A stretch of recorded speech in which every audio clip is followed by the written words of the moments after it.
Welcome back to another episode of The Pivotal Point with Dwayne Barnes, the space where real conversations meet transformational moments. And today's episode is not just special, it is personal. We're diving into a powerful conversation about emotional currency, the sacred energy we give, often without even realizing the cost, and the toll that overgiving can take on our lives, our health, and our spirit. And joining me for this pivotal discussion is someone who has been a part of my journey from the very beginning, Dr. Wendy Perkinson. Dr. Perkinson is a communication educator, transformational leader, and a living example of resilience, purpose, and faith. With over 30 years of experience empowering individuals in higher education, corporate learning, and community wellness, she is a first-generation college graduate turned doctoral scholar. A woman who embodies heart-centered leadership and a deep passion for helping people rise. But beyond her impressive achievements, Wendy has been a close personal friend of mine since high school. When I first shared that I had an interest in acting, she didn't just encourage me. She literally took my hand and led me into that dream. That's a person who helps people rise. We ended up playing the leading roles together in our senior year performance of West Side Story, a moment that not only sparked my passion for storytelling, but changed the trajectory of my life. So today, Dr. Wendy brings her signature blend of academic excellence, emotional intelligence, spiritual depth, and pure soul to everything she touches. She often speaks about emotional currency, a powerful way to understand the sacred energy we pour into others and why protecting it is vital to our well-being. So whether you're navigating burnout or reevaluating your boundaries or simply longing to live from a fuller place of purpose, this conversation is for you. Let's get into it. And we welcome Dr. Wendy Perkinson to the Pivotal Point with Dwayne Barnes. Welcome, Dr. Wendy Perkinson. Thank you. Thank you. I'm so happy to be on this podcast with you. I am so happy that you are on this podcast with me and that you have been riding through this life with me, and it has been a journey, and I Oh, appreciate all of your support. yeah, we need journey partners. I appreciate it. My pleasure. The same for you to me. Yes, Dr. Wendy Perkinson, and this is new for me calling you Dr. Wendy Perkinson because she just became a doctor last year. Like she just don't stop. She helps people rise, and she continues to rise. So, Dr. Wendy Perkinson, you brought up a concept to me yesterday that I thought was so powerful, and I Hmm. said that we have to talk about this on the show. You brought up emotional currency. Mm-hmm. Now, let our listeners know, what is emotional currency? Well, Dwayne, emotional currency, like when you think about economic currency, when you think about money, it has value. We use that in exchange for the things that we want. When you think about emotional currency, it is just as valuable. Okay. Let's say you're thinking about parents who always attend a child's basketball game or t-ball or volleyball or something. It's not that they paid to get the ticket. It was the presence, their presence there. It was the quality time that they spent sitting there watching their child. It was cheering them on. Those are the things that the child will remember. That's an exchange of emotional currency. It's the empathy that we give to others. As we listen to others, we affirm others, we exchange in positive relationships emotional currency. And that positive emotional currency is what builds the value in that relationship. And it builds that. value in all our relationships, whether it is our personal relationships at home, our relationships at work. Exchanging that emotional currency is very valuable. So, not only do we share money with people and with businesses, etc., but we also share emotional currency. That's so interesting to me. Absolutely, Dwayne. That is a currency, and that's just like, with money, we can invest it wisely. Um, we can invest it recklessly. We can not invest it at all. We can overspend and be in debt. We can pile it up to give it away. That's just like emotional currency that we do with our relationships. And it's that currency that builds our relationships. And it builds powerful relationships if you're willing to share positive emotional currency with each other.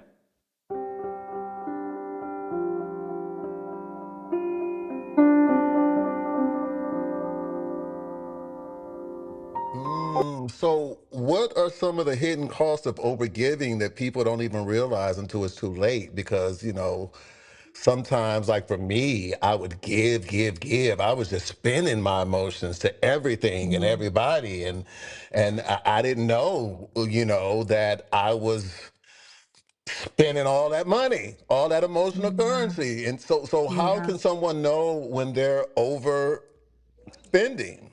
Yeah, you go into debt.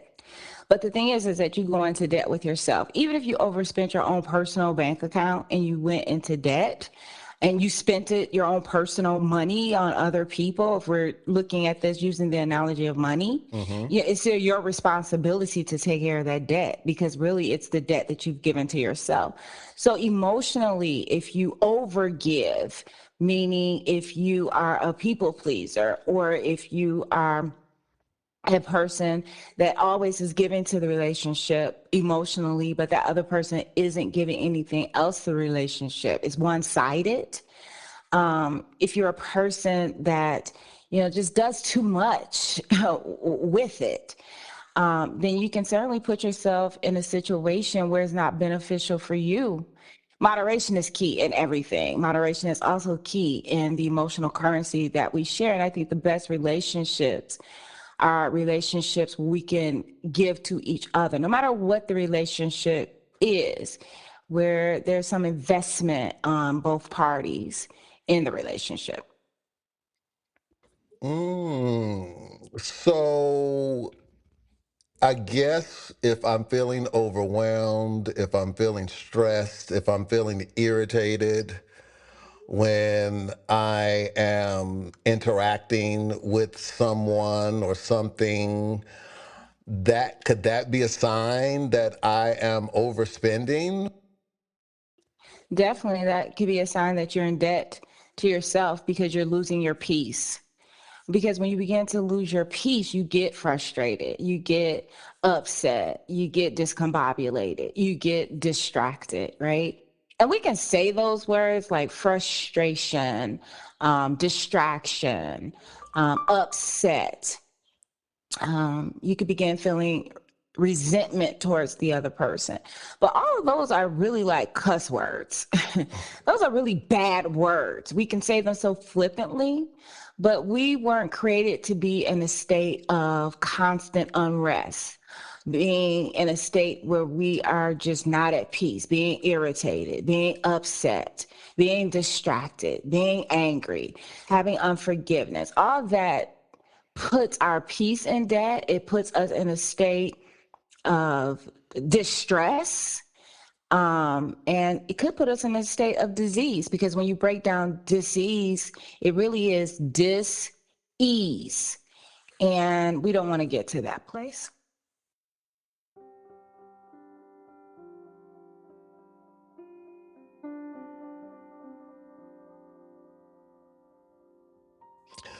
That's interesting because what I'm thinking about is like cultural conditioning. And I'm thinking about how like society and culture and even, generational expectations that pressure us into spending our emotional currency. It's like, give,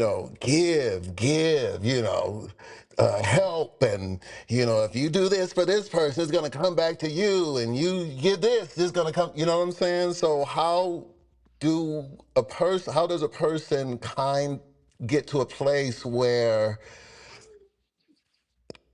I don't know, because that's a conflict. You know what I'm saying? Because for me, I just grew up with give, help, give, and you'll get blessed, blessed, blessed, blessed, blessed.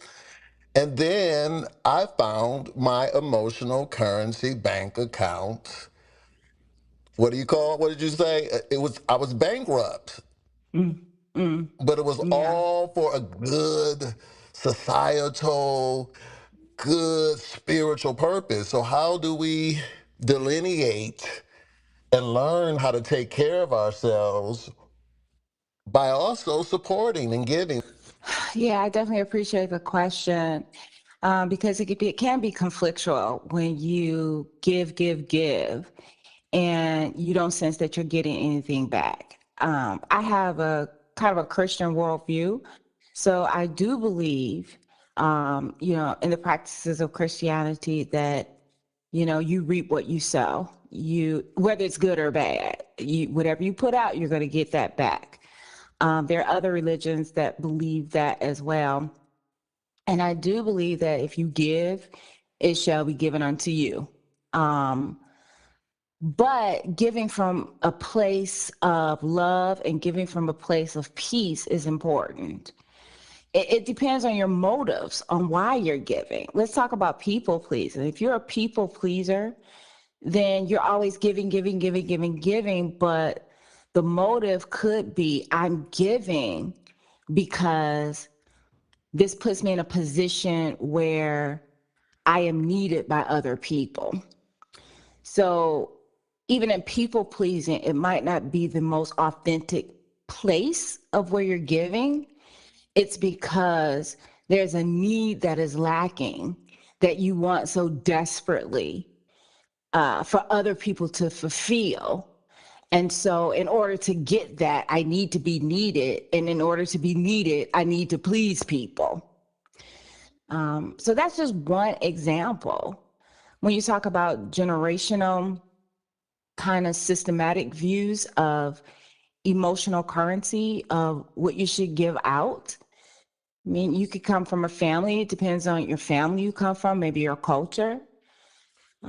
Emotional resilience is a big thing in the African American culture, being resilient and surviving. But sometimes we could stay in that survival mindset when we're not in a survival place. We've gone beyond just surviving. We are actually in a place of thriving, but we still have that survival mindset. So we can use our emotional currency, overdo it in some places because we think we're still surviving when we're actually in another place of thriving. So there's many aspects, I think, to what you're saying. And just add one more thing, we could be taught how to offer our emotional currency. Like you were saying, there could be some things that you've learned in your family, about how to treat people a certain way.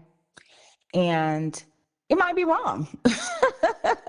You might have Mm-hmm. learned the wrong way, Mm-hmm. which puts yourself into a position of emotional debt. Mm-hmm. Really, it's a moderation, it's a give and take, and it's a sharing.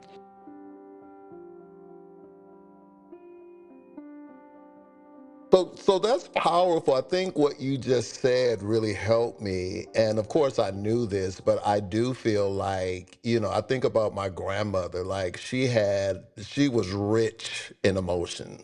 She was Mm-hmm. rich with emotional currency. Mm-hmm. But I saw her just give out her emotional currency like to everybody. And Mm-hmm. she had to, because she was the matriarch. She was the grounding presence in the family. But Mm-hmm. I emulated her, you know what I'm saying? And I Mm-hmm. just felt like, hey, that's what you do. And then I learned it in church. You give, give, give. But what I realized I have been doing it from a traumatized place. I have been doing it from a fear based place. Mm-hmm. I have been trying to protect other people. I have been trying to protect myself. I have been trying to, avoid confrontation. When I knew I had the emotional currency and didn't want to give it, and if someone needed it, I would set down my needs for them and end up getting upset because I'm bankrupt now. Mm-hmm. Mm-hmm. And I think as I listen to you, I think that the first step for me to, I need to just be aware of it, the tendency, what I'm doing and why I'm doing it, and know that I need to keep my bank account full. I want to be a Mm-hmm. billionaire, but I do want to help people. But I still Mm-hmm. want to keep my billions. But I still Yeah, want to keep yeah. my billions. Absolutely. You said some wonderful things there that you have that self-awareness, and that awareness is half the battle to actually recognize what's going on. Once you recognize what's going on, you could begin to develop a plan of where you want to go, what you need to turn away from. And you also said something great about your motive for giving. I mean, if it's not coming from the spirit of love, or it's not coming from I'm investing into this relationship because it's important to invest in this relationship, or I want to develop a positive relationship with this particular person, or I love this person. You know what I mean? It's coming from a pure place, an authentic place that's not self-serving necessarily, but giving to that relationship, right? So think about building relationships opposed to looking at the actual person. Okay. What kind of currency do you want to put into that relationship to help build it? And is that person a good partner because they are helping you to invest in the relationship or not? If they're not, then that might not be a healthy relationship. I mean, if you stay in unhealthy relationships, you're going to go in debt with your emotional currency if you keep giving to it.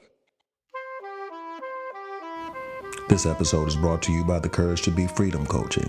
If you're ready to reclaim your voice, root into your truth, and start leading from the inside out, I'd love to work with you. Book a one-on-one session today at authordwaynebarnes.com. You don't have to lead alone. Let's walk this thing together. And I have to bring it back to my, Christian upbringing. I was just giving and doing automatically. I didn't know why I was doing it. It was just give that money, go to the church. You love Jesus. And at that time, I didn't even know Jesus for myself at that time. You know what I'm saying? So I was kind of Mm-hmm. programmed to do a lot of stuff just out of this is what they telling me to do. I'm going to do it. And so I Mm-hmm. felt like I brought that into my whole life. Like I was just doing things because it seemed like the right thing. And so I love that you're saying, like, do it from a place of love, a genuine, authentic love and support. You know what I'm saying? Like, Mm-hmm. do it from your heart, do it from your soul, do it from your truth, and also take care of yourself too. Don't be no fool, right? Absolutely. Because, I mean, if you think of it like if you have gas in your tank and you know that you're going to run out of gas, I mean, a wise person would say, well, let me stop at the gas station so that I can fill up.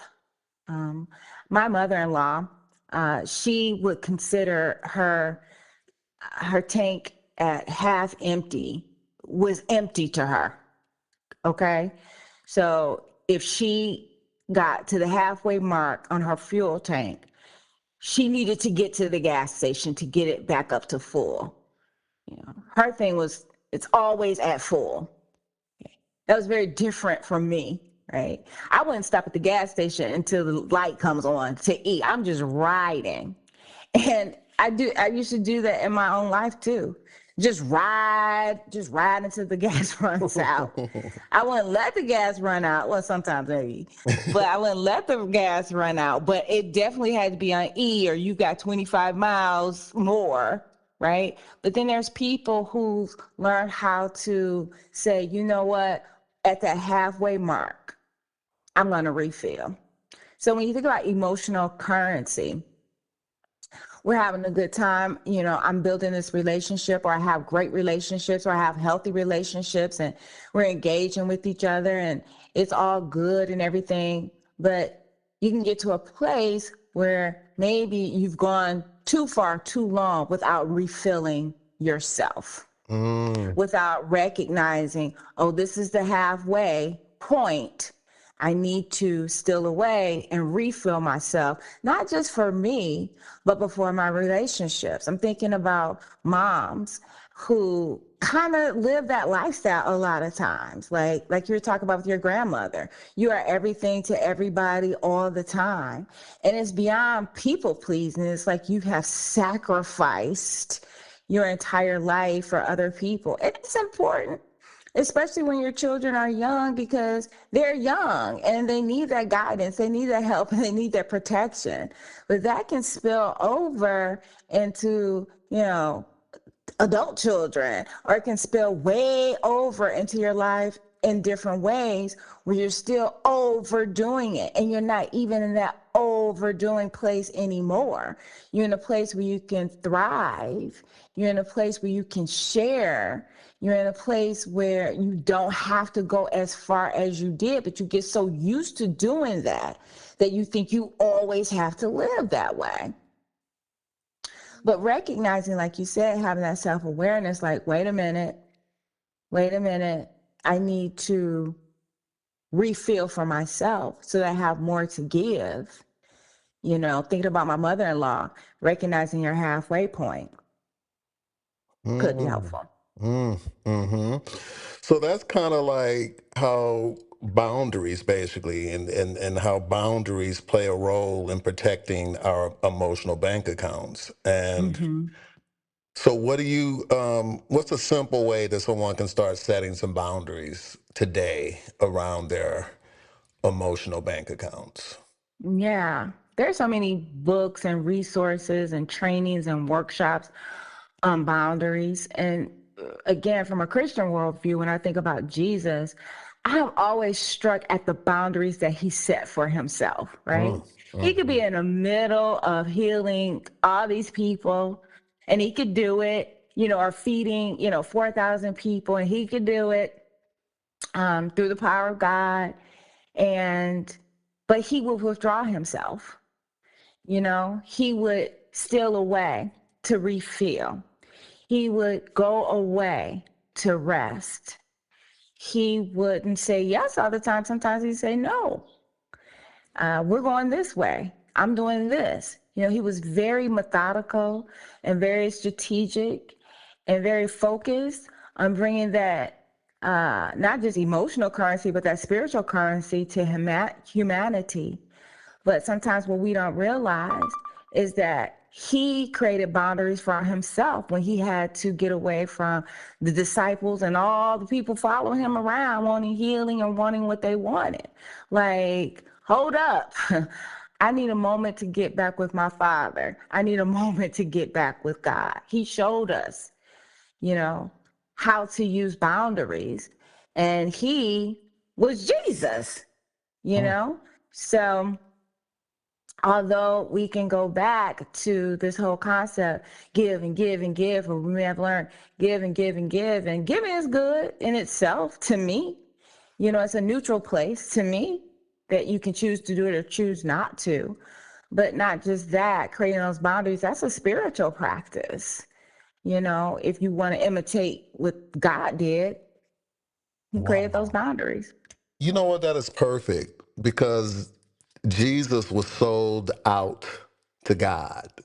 He was Mm-hmm. sold out to the Holy Spirit. He listened and he followed, and he didn't care what anybody else said and thought about it. He would go up and meditate for 40 days and 40 nights. I'm sure people was worried about him. Where Jesus?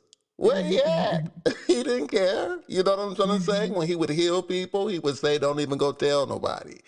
He just mhm, that is such a perfect example that you just shared. mhm, Perfect, like because he took care of himself. Well, through his relationship with God, with his mhm. Father. Yeah. God is Wow. so balanced. I mean, the word of God is so balanced. Jesus was so balanced. And I think sometimes we like to give it unbalanced because we just focus on one side of it, but peace requires balance.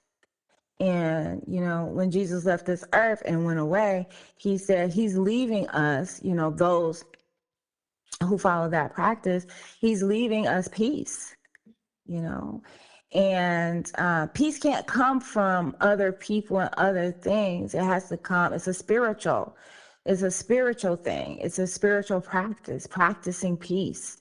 And I think one way of practicing peace and helping peace to just continue to flow through is creating those boundaries to yourself so that you can check back in with your peace to make sure it's still there and not being disrupted. um and that definitely helps the emotional currency that you can give to others, right? I mean, this emotional currency that we're talking about in regards, I'm looking at it in the regards to relationships. It's not about I give so much and you don't give enough. That's not healthy. That's not a balanced relationship. If we have unbalanced relationships, then we have unhealthy relationships. There may be times in relationships where I do have to extend myself more for the other person because maybe that person is going through something. But then there's still an expectation that in this life, we will go through situations. You might go through a situation. And then there's the expectation that I'll have help from those that I have built relationships with that will be there based on the capacity that they have for me as well. So it's a shared experience. Unhealthy relationships come when people don't want to share. Like, let's love each other, okay? Let's be kind to each other. Let's speak positively about each other. Let's give into this relationship. Now everybody has different love languages, everybody has different types of needs and capacities upon which they can give. But recognizing what we need, like really what we need, not from a place of trauma, not from a place of unrest, but from a place of love and from a place of peace, it becomes a shared experience. I give to this relationship, you give to this relationship, and it's beautiful. And if I'm giving to a relationship that's not ever giving anything back to the relationship, then it's a relationship that's in debt. It doesn't have enough currency to create a positive, portfolio or outcome for this relationship.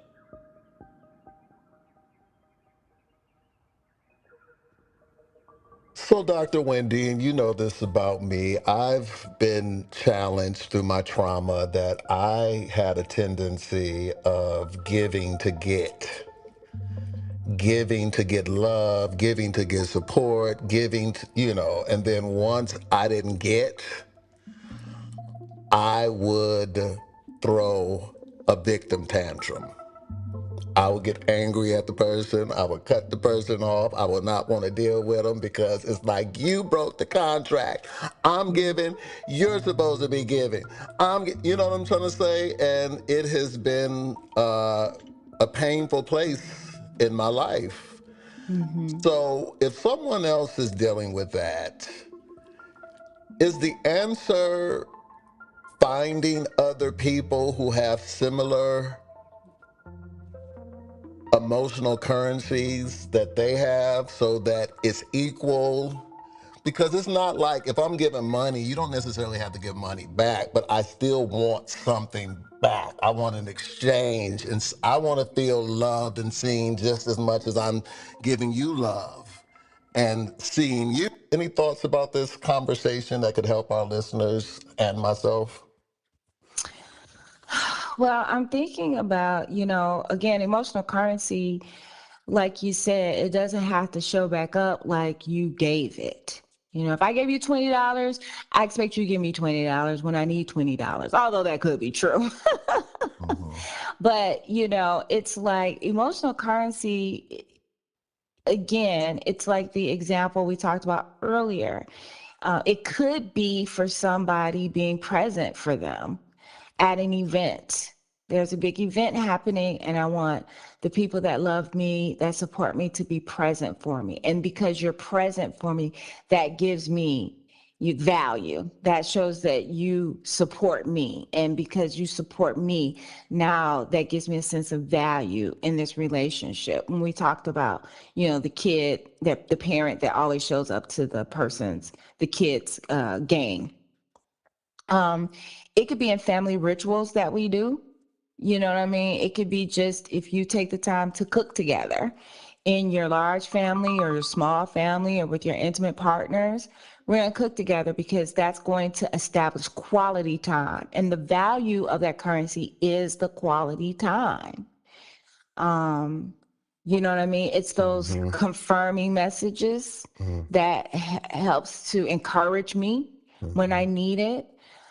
And it should be organic, right? I'm glad that you said that. You know what? I recognize that I'm coming from a place as I'm giving because I want to get. On one side of the coin, that is what we do unconsciously. We're giving and we're expecting. If I ever need a need, that this is my friend, that this is the relationships that I'm in, that that will be available to me. Sometimes not even thinking about it. But I think if you're consciously thinking about it, I'm going to do something positive for you because I want you to do something positive for me. If all your relationships are built like that, then you have to wonder, what kind of real relationships do I have? Because it should be organic and it should flow. So understanding, I would challenge you or anybody else to take a list of the important relationships in your life and write down those people, and then ask yourself a few questions, some of the questions that you just posed. One of them: am I in this relationship solely because I want to get something from this person? Mm.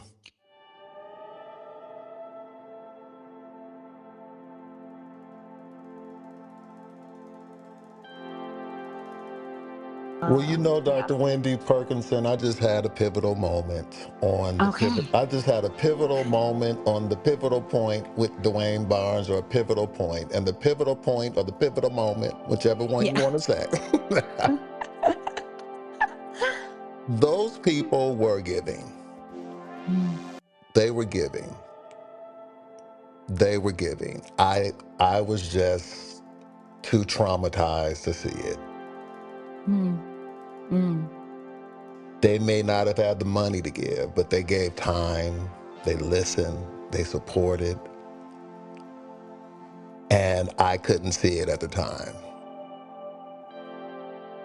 because the mm, trauma was so deep. It was so deep. mm, And now that we have this conversation, I really see that currencies were being exchanged. mm, And as you said, mm. they didn't have to be, I gave you $5, you got to give me $5 back. A lot of people, a lot of my friendships, people were busy. People got lives, things were going on in their lives. But Mhm. my trauma was so intense that I needed so much more, and it just wasn't fair to them now that I look back Mm, on it. So thank mm, you for this pivotal point, pivotal moment, because now I clearly see the errors of my ways. wow, Yeah, that's amazing. you're That wasn't amazing. even necessary to go, but I know. But, yeah. spirit is leading and Mhm. directing and guiding us and healing us. And that is what I want this podcast to be about. It's not about me sitting here spouting information. I'm so perfect and I got it all together. I want to really share my healing journey. Because as I Yeah. said, I'll always be on my healing journey. I'll always be having epiphany and light bulb moments. because I'm a child of Absolutely. God. I'm a child of the Hmm. Spirit. It's constantly directing me and protecting me and leading me and guiding me. So thank you, Dr. Wendy Perkinson.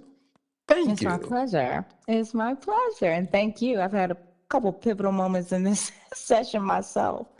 Yeah, well, beautiful, beautiful. Now, I want to ask you, was there a personal moment in your journey when you realized that you were overgiving and you had to reclaim your emotional currency? There's been so many moments and so many roles that I play. Um, yeah, there's been seasons where I have just worked like Steve Harvey and thought that that was great for me. You know what I'm saying? I can remember people saying, how many jobs does Steve Harvey have? And I can remember thinking, what's wrong with that? Hey, you got time, do it. In my practice of teaching in higher education, part time, but then working full time in the healthcare industry, and doing all my creative things. I still, dance. I just stopped dancing professionally a couple years ago after COVID. Wow. Um, of course, I have my husband that requires energy. I have my children that require energy. I have my dogs that require energy. Everything requires energy. Everything requires your emotional currency. And because not only am I have been an overachiever and a people pleaser and a overgiver, I would just give, give, give, give, give, give, give. And a lot of times, not even expecting anything back. And I think my challenge was not expecting anything back, where you said your challenge was that you were expecting it back just so. Mine was the opposite. So when you don't expect anything back from anybody and you don't level set the expectation, then you won't get anything back sometimes. People will just say, oh, hey, this is what you do. You give, you rescue, you take in people, you take in animals, you do all these things. And then you can really overextend yourself. The spirit is a whisper. Holy Spirit also whispers to you. Your body will whisper to you. But if you don't listen to those whispers, after a while, those whispers turn into a scream Mm, and it can turn into a breakdown, mm, you know. So I would overdo boundaries. I would just go over boundaries. I would overdo. Of course, I told you I did performing arts. I was trained as a dancer. And so even from a small child, you are trained to stretch further than other people stretch. You're trained to walk on your toes and point as a ballerina. And people don't normally walk on their toes. You're trained to jump and spin and turn and do all this for hours and hours and hours. And then you're also trained to do this, particularly if you're in competitive dance, to do it for a trophy, right? You're always in competition. You're always preparing for a competition. You're always in competition. You always want to please. You're not dancing just to dance. You're dancing for the applause. You're dancing for the trophy. And I think I let that lifestyle spill into my other ways of living that I didn't know what a boundary was. You go far as you can and beyond. And you can hit a wall. It could be very devastating, but it can also be a pivotal moment. mm. Because when you have God in your life, He has a pillow on that wall. So you don't hit it too hard, but you hit it hard enough to know that we're not going any further with this. That's the grace of God. And, you can begin to pivot with God and go in a different direction.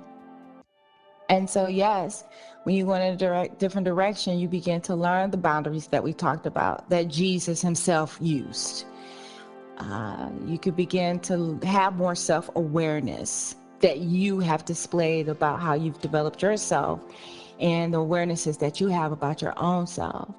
and can begin to recognize, oh, I'm at half a tank, like my mother-in-law. And you know what? I need to go and fill back up before I deal with anybody else. Wow. Right. And yeah, so of course, um, I've had those challenges with, giving too much of my emotional currency and not saving any value for myself. Do you really think that the foundation of it came from the dance, or did you see your mother, your parents, or anybody else doing it, or do you really think it just came from that background in dance? That's I don't know. I think the dance, it's like a pie, and dance was a piece of the pie. You know what I mean? I'm Mm-hmm. also a black woman who grew up, it was a black little girl who had a very independent black mother. Mm-hmm. Might have came from that culturally. Mm-hmm. Those generational kinds of expectations that we have about our emotional resilience. Be strong, don't cry, wipe those tears. You can do it, keep going. Could come from my competitiveness in the things that I've done in life, could come from my just natural personality. And it could come from, just the devil himself, because anything that's overdone that takes you to a place of unrest is outside of peace. Mm. It's outside of that place that God has reserved for me. And so it comes to pervert anything good. Anything good can be perverted to, to something bad if you don't protect it, if you don't recognize it, if you don't take authority over, if you don't stand your ground. You know what I'm saying? If you don't operate in moderation, if you don't steward it wisely, if your thinking is off, you know, that can all distort the process. And Yeah. so, yeah. Hmm. And it's so interesting, you and I connected, you, me, and Nikki connected on our sheer determination to be the best. Hmm. And we came together and we were on a mission to be number one. Hmm. And I can't speak for you or I can't speak for Nikki, but I know, and I've probably said this on this podcast, I know mine came from trauma. Like, I have to save myself. I have to save my Hmm. family. I have to get out of these circumstances. So what Hmm. do I need to do? What do I need to read? What do I need to rehearse? What do I need to do to stop the sky from falling, you know? And I Hmm. think what you're saying is true. It's like that could be the work of the devil, Hmm. because God is like, peace be still. Hmm. I got this. Hmm. That's what he's saying to me even today. Like, peace be still. You do not have to do it. I got it. Sit Hmm. back, relax, and just Hmm. go on the flow. But that's also so vulnerable because I'm used to being in control. And now I'm not in control. I'm just do a podcast, write a book, do this. And it's like, but this is not. So I know I went on a tangent, but I Hmm. just was really reflecting on you and I rehearsing so hard up in that attic for West Side Story, and just like so relentless when other people were out in the streets playing and whatever, courting or whatever they were doing. We were Hmm. like, no. Hmm. No, the note is here. No, sing here. No, the dance step is here. You teaching me how to dance. I'm teaching you how to sing, and we button heads, and it's like, I mean, I'm proud of us. I loved our work ethic, but I do understand what you're saying. Like, everything has to be in balance. Hmm. You have. Yeah, and that was a season. I mean, we were teenagers. I mean, you're just full of energy and delight, and you just want to take on the world. And that was that season. Hmm. And you know how God created us. We have extra energy for a lot of that stuff. Right. You know what I mean? But then as life goes on, you have more responsibilities, more relationships, more this, more that, more this, more that.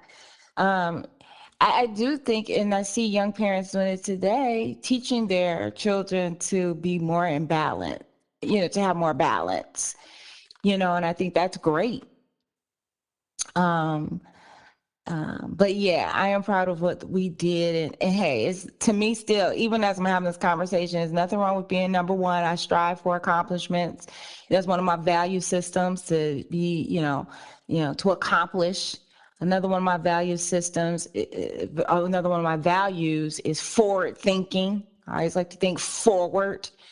Um, and, being loyal is a part of my value system as well. But, um, so I'm proud of those things that we've done. And I think our relationship has been maintained over 35 years because we have invested that positive emotional currency. We have been cheerleaders for one another.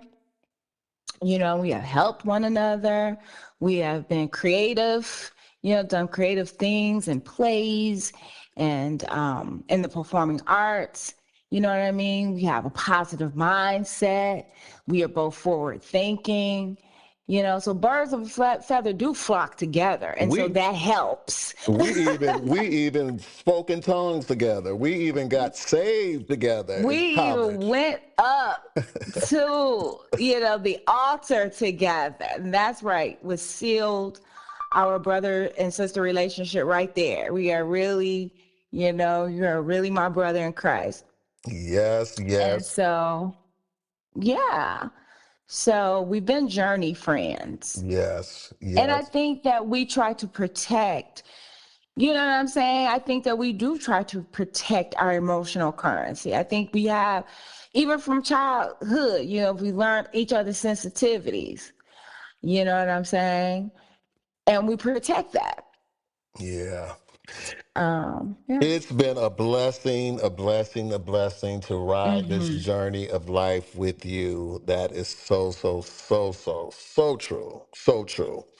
Now, let me ask you, so if you could leave our listeners with one mantra, one powerful reminder about emotional currency, it can even be a scripture, what would it be? Well, we've been talking about peace a lot.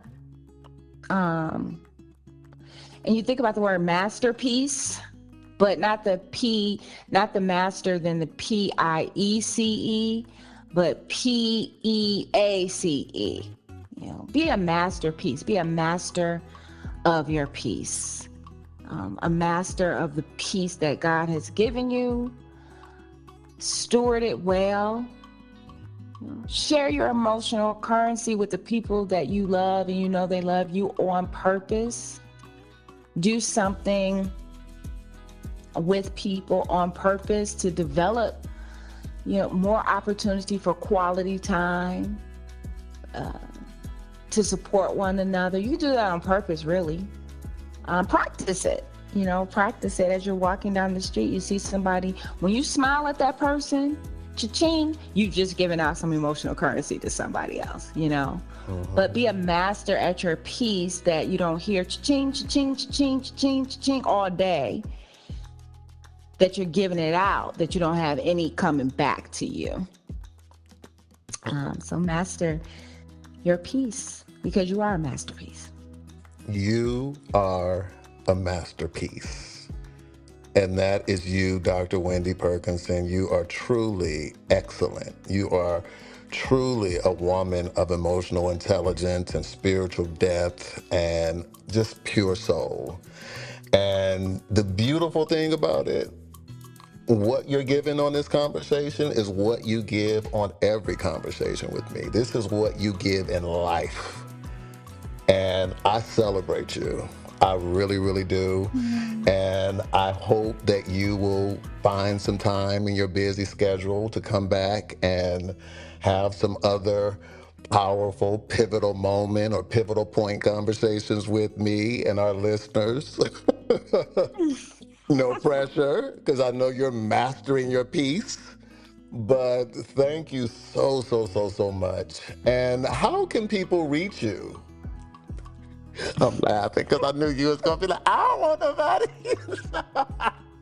You know, people be like, reach me at www. I'm laughing because she is not a social media. She is not about that life. So the way you can reach her is through me. Is through this podcast.